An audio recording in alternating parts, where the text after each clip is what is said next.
Hello fellow birdwatchers. Today I'm at Uluru in Australia's Red Centre. The bird life here is something really special. From hardy desert dwellers to elusive outback rarities that you won't find elsewhere. Well, let's not wait around here. Let's go find some birds. There it is. Towering before us is the magnificent sandstone monolith, Uluru, also known as Ayers Rock. Let's get straight into the birdwatching. There's one up here in this tree. A fantastic bird to start with. The black-shouldered kite. Their striking red eyes provide exceptional vision with acuity up to 8 times better than humans. With vision that good, they can pinpoint small rodents scurrying between grasses from more than 20 meters away. You'll often see them perched like this for a while. Then bang, they'll launch themselves into a dive bomb for the ground to latch onto prey with their super sharp claws. Up next, we have the cute, white-plumed honeyeater. They're found in woodlands and forests across Australia. This bird is known for its distinctive white feathers on the side of its neck, also known as plumes. Their diet consists of nectar, insects, and fruit. We have no shortage of vibrant birds here in Australia. Here's the galah. And some more. They're feeding on seeds on the ground. You can tell the male and female galahs apart by their eye colour. You have to look close. The adult females have a red eye, as you can see here, and the males have black eyes. I'll be taking you to a few locations today. For now, we'll be exploring the circuit around Uluru. The rock is enormous. It's 350 metres high and covers an area roughly 7 football fields. The circuit around the rock is just under 10 kilometres and takes under 4 hours return. Wait, I can see some movement in here. Coming in fast is the super vibrant Splendid Fairywren. This one is a male in breeding plumage. Splendid Fairywrens can be found in the dry interior and western parts of Australia. They're sometimes confused with the similar-looking superb fairywren. Male fairywrens can be quite the charmers for the ladies. They're often seen plucking colourful flower petals and then giving them to females in neighbouring territories. Funnily enough, they rarely give these flower petals to their own partners. Different species of fairywren will pick different coloured flower petals that contrast against their plumage. Here's the female Splendid Fairywren. She's mostly grey-brown and has a vivid blue tail and wing edges. This next species looks similar to the noisy miner seen on the eastern side of Australia. It's actually a yellow-throated miner. Similar to the noisy miner, they're also aggressive to smaller birds like the fairywrens. And also like the noisies, they have a complex social structure and can live in communal groups of up to 50 birds. Next up is one of the more elusive birds that I've been hoping to spot, the hooded robin. These striking little songbirds are typically found in open woodlands across much of inland Australia. The male is unmistakable with its bold black and white plumage, which kind of makes it look like he's wearing a tuxedo.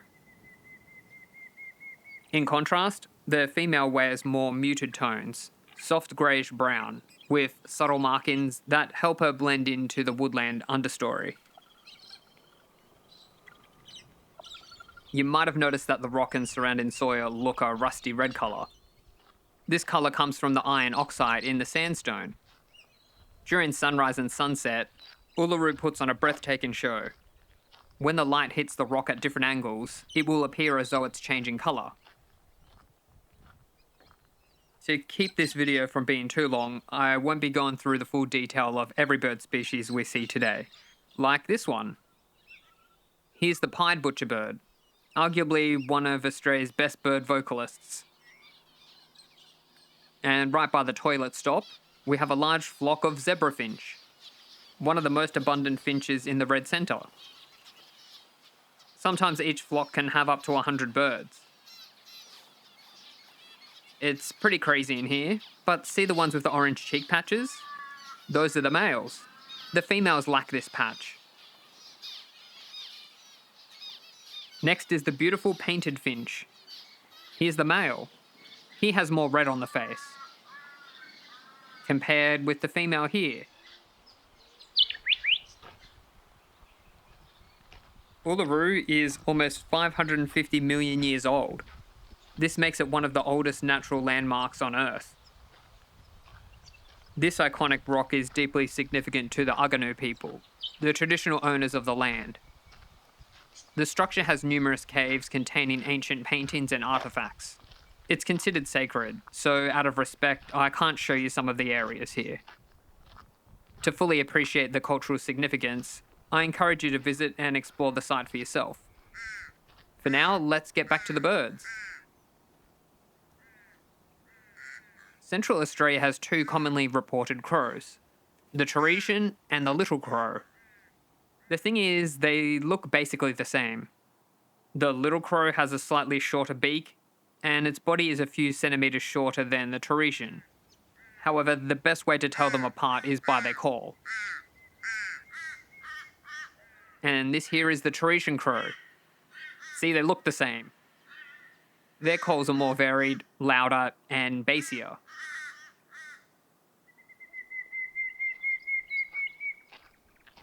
Hear that distant call? It's the pallid cuckoo. They typically inhabit open country, and they're commonly heard in this region. And what do we have here? It's some pink cockatoos, previously known as Major Mitchell cockatoos. They look similar to galahs, except this species is paler pink and has an impressive red, yellow, and white crest. Like other cockatoos, they have strong beaks capable of breaking open seed pods and other things, like this here. It's known as gall. It often contains wasp larvae. While this species is pretty common, they're quite elusive and they're hard to track down. Okay, that wraps up our quick visit to Uluru. However, stay tuned, we're heading to another spectacular location close by.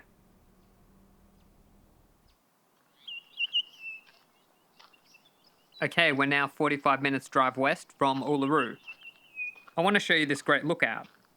This place is not necessarily a birdwatching hotspot, but I'll promise I'll find some birds for you. And here we go. One of my favourite birds for the trip, the Australian Ringneck. It's an absolute stunner with its emerald plumage and yellow collar. It's surprisingly common. I was shocked to spot another group of them feeding on traffic islands right in the heart of Alice Springs CBD. Males and females look alike, so you'll need to rely on behaviour rather than plumage to tell them apart. During the breeding season, the females tend to act more reserved. The males are more vocal and may show off with head bobbing, feather fluffing, and animated movements. Nearby, we have the crested pigeon. When the sunlight hits them just right, it reveals a stunning iridescent panel on their wings. It shimmers with bronze, green, and purple tones. This flash of colour isn't just decorative, it plays an important role in social signalling, especially during courtship and territorial displays. Over here, we've got a young common wallaroo. Unlike its close kangaroo cousins, wallaroos are shorter and stockier and thrive in rocky outcrops across mainland Australia. If you're going to visit the Red Centre, I highly recommend you bring a fly net. Otherwise, when you're taking photos of birds, they're going to be trying to fly into your mouth. That said, we've got a bird up on the tree here. Black kites are one of those birds that you'll be able to spot easily, gliding in large circles over cities, farmlands, and wetlands across most of Australia. They're scavengers, with a taste for roadkill and rubbish tips. Sometimes, rather than catching the food themselves, they'll try to steal it from other birds of prey. We've got some black-faced wood swallows off in the distance. Like the familiar white-breasted wood swallow, You'll often see this species packed in cozy rows, snuggled up together along power lines or tree branches. They're primarily found inland in Australia's dry zones. We've reached the top. Off in the distance, we have Kata Tjuṭa, also known as the Olgas. These rock domes stretch double the length and almost double the height of Uluru, and they're equally as ancient. If you're into hiking, you'll definitely need to check this place out. The views inside the Valley of the Winds are incredible and definitely worth the trip. Okay, it's time to move on to the next location. We're going to explore the beauty and diverse bird life around Alice Springs. Onward. Well, it looks like I'm in the middle of nowhere. Right now, I'm on the road to Santa Teresa, 20 minutes drive from Alice Springs. This place might look like a desert wasteland, but trust me, there are plenty of birds calling. And we're gonna find them. This next species is kept as a pet all around the world. It's some wild budgerigars. They're naturally green and yellow. There aren't any blue ones in the wild. Wild budgies are nomads in Australia's interior, and their movements are tightly tied to rainfall. Males can be told apart by the bright blue fleshy bit above its beak. In the females, this bit is brown. So here, the one on the left is the female, and the one on the right is the male. Okay, there's plenty more out here. Let's check out what birds are perched on the power lines. Zooming in, we've got the ever-watchful Nankeen kestrel. They're slightly smaller than the black-shouldered kite we met first up. While the kite tends to go for rodents, the kestrel's menu leans more towards insects and small reptiles, making it a versatile hunter across open farmlands and grasslands. Next is the red-backed kingfisher. They're a bit different from other kingfishers, as this species thrives in arid inland Australia where water is scarce. Rather than catching fish, this species mostly hunts insects, spiders, and small reptiles.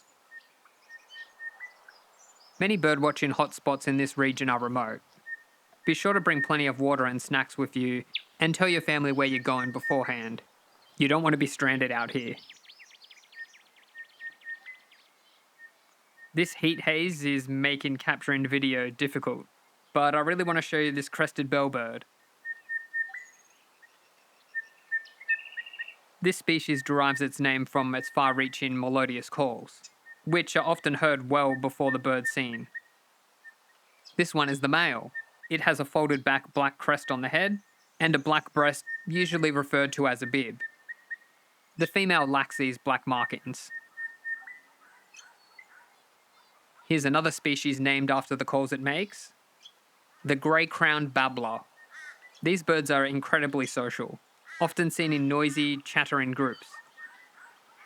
Their playful antics and constant communication make them one of the more entertaining bird species to watch. Here's one bird examining the other, looking for ticks and lice. The bird on the right is immature, because it has brown eyes. Babblers get their adult yellow eyes at age 3.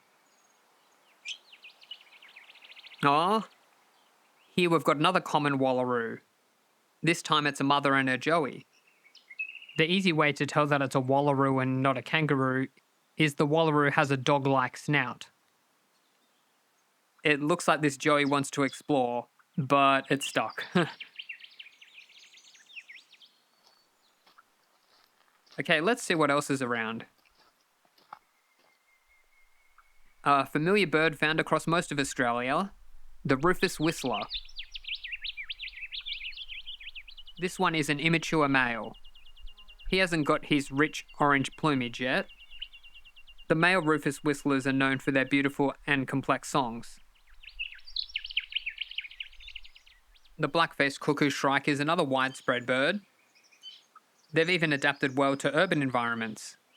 This one is immature, so its face isn't entirely black yet. These big birds show up in random places. It's two Australian bustards. They stand over a metre tall and can weigh up to 10 kilos, making them one of Australia's heaviest flying birds. Despite their size, these birds are capable of flying long distances. They're quite nomadic, moving to areas where food is plentiful. And there they go. If you're into botany, there's surprisingly plenty of interesting plants and flowers to see here in Central Australia, which led me to this next species. We've got a group of female fairy wrens here. These are white-winged. This is the male. Compared with other fairy wrens, the white-winged tends to be more secretive and prefers dense, scrubby habitats.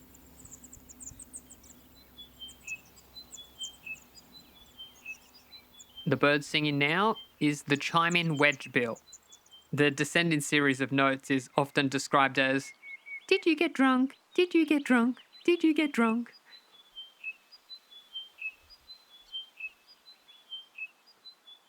This small bird is the crimson chat. The crimson chat is a vibrant nomad of Australia's red centre. It's known for its habit of tracking rainfall across saltbush and spinifex country.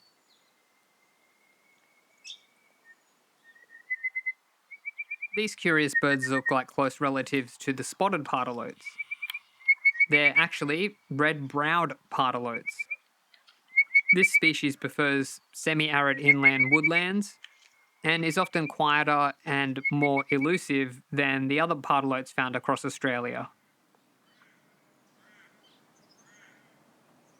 Soaring above is the black-breasted buzzard.